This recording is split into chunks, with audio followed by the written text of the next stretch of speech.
سلام به همه عزیزان. امروز میخوام نکته در مورد خرید عطر خدمتتون عرض کنم. دوستان بهتره ما موقع خرید عطر در واقع 3-4 مدل عطر بیشتر تست نکنیم. چرا؟ چون بینی خسته میشه و تشخیص بوی اصلی عطر بعدی که میخوایم تست کنیم برای سخت میشه.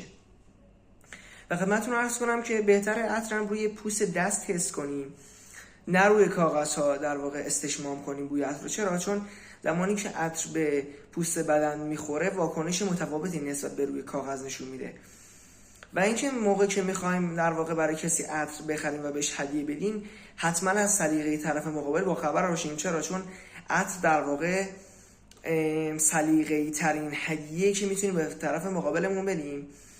و موقع در واقع زدن عطر به بدن یه 30 ثانیه صبر کنیم تا در واقع عطر از اون نوت اولیه خارج بشه و بیاد به سمت نوت میانی. و بهتر موقع خرید عطر در واقع عطر رو که روی دستمون میزنیم حالا شده یه دور بزنیم، 1 ساعت در واقع طول بدیم یا اصلا بذاریم فردا که بیایم بخریم. بهتره تا از در واقع از بیس نوت بودن، میدل نوت بودن یا از تاپ نوت بودن عطر با خبر بشیم.